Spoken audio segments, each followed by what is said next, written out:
Hi, everybody. My name is Ian, and I use he, him, his pronouns. I am the Marketing, Communications, and Operations Manager for Us Squared, and I also identify as a transgender man.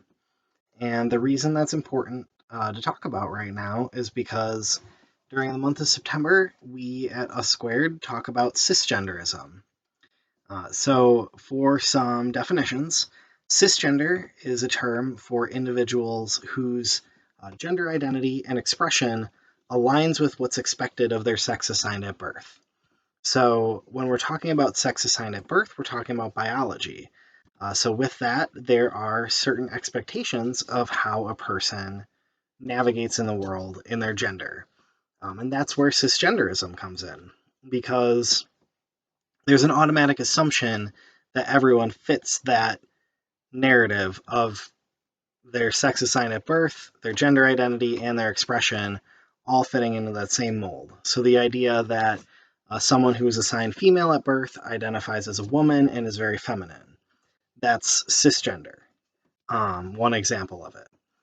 But really, there are a infinite amount of ways to express and identify with our gender identities and how we navigate in the world. And I think with that, we need to talk about why cisgenderism can be harmful. One of the ways that I experienced cisgenderism is that I knew for a long time that my gender identity didn't fit the expectation of my sex assigned at birth, but I didn't have words for it. I didn't have any representation of the person that I am. When I was growing up, I was in a very small country town, like 3,000 people. My graduating class had 98 students, and I went to a public high school. Um, and I grew up in a Catholic family. And really, the only exposure that I had to transgender individuals at all was that my mom liked to watch Maury, and not really a family friendly thing to watch. But I was watching it with her one day when I was about 7 or 8. And there was a transgender woman on the episode. And of course, she was kind of the brunt of jokes, wasn't really portrayed very positively, but I thought it was very interesting. And I asked my mom, can girls become boys? Because they weren't talking about that. They were just talking about a man that transitioned into a woman. And she said, no, absolutely not. Only men can become women. It doesn't work the other way around. Now, I never found out if she actually believed that or just wanted me to stop asking questions. But that stuck with me. And it's amazing what you're taught as a child can stay with you, like how it really sits. And that stuck with me for 13 years. So as I went off to college and I started living in a dorm with other women, I realized that what I thought was a normal hatred of my body, that everybody who identified as a woman just really disliked their body as much as I did, was false. Uh, the women were proud of certain assets that they had, and I just wanted them to go away. And this really caused a lot of confusion for a couple of years because, again, I had no exposure, and the idea that trans men didn't exist just sat there. I'd never seen a trans man, I'd never met a trans man that I'd known of. They weren't in the media, and no one talked about them. But one day, I went to a conference, and that was where I met a trans man for the first time. And in talking with him, his narrative sounded a lot like what I'd gone through.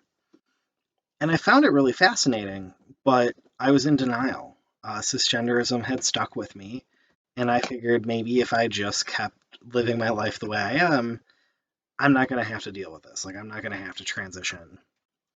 But it's amazing how once you open that door to what could be your authentic self, how hard it is to close it back up. So, over the next year or so after that conference, I did a lot of research because that's who I am. I spent a lot of time on YouTube watching videos of trans men telling their stories. I looked at a lot of pictures of different surgical interventions and how that worked.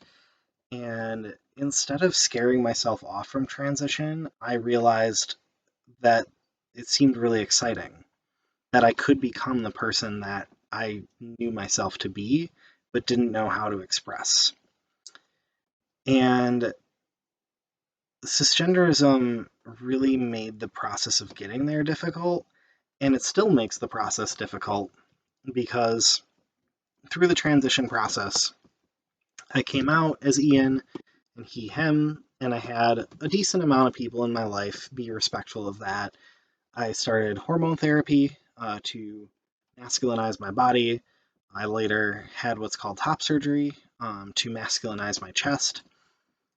And through that all, once I became what's called, quote, passing, or that people assume that I'm cisgender based on my appearance, I once again was falling into the trap of cisgenderism.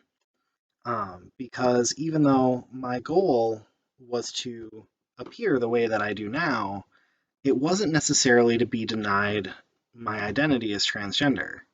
It was just to be my authentic self.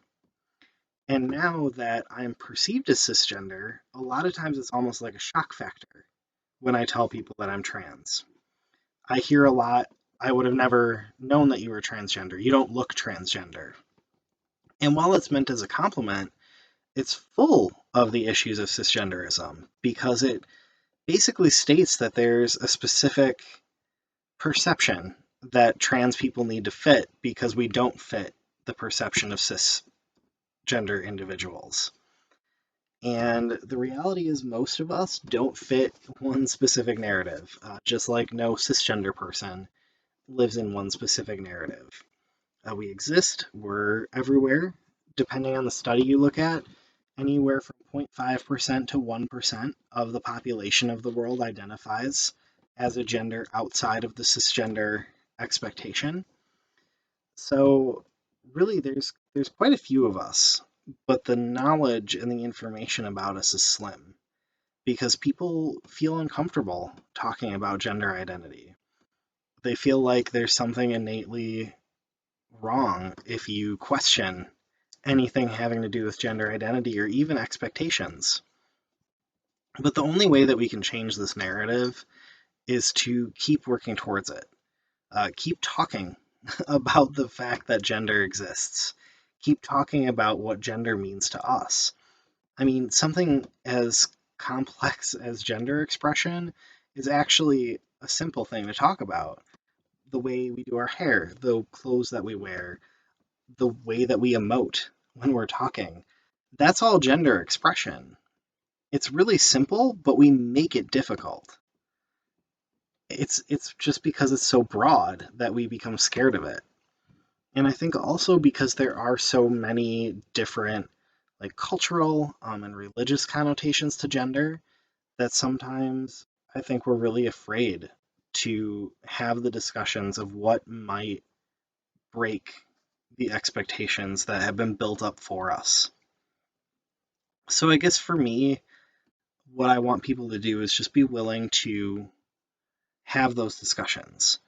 Whether or not you feel that transgender individuals deserve equal access to things like bathrooms or to different spaces that are based on gender, that's kind of irrelevant in this conversation. I more just want to call everyone to think about gender much more broadly, think about those different aspects that play into gender, and also think about the fact that there are people all around you that might fit a different narrative than what cisgenderism is about. And even if somebody doesn't tell you about their gender identity, it doesn't mean that it isn't there. We all have one. It's just some of us have to think about it more than others because we have to come out and live as our authentic selves. So hopefully this gives everyone a little bit of perspective.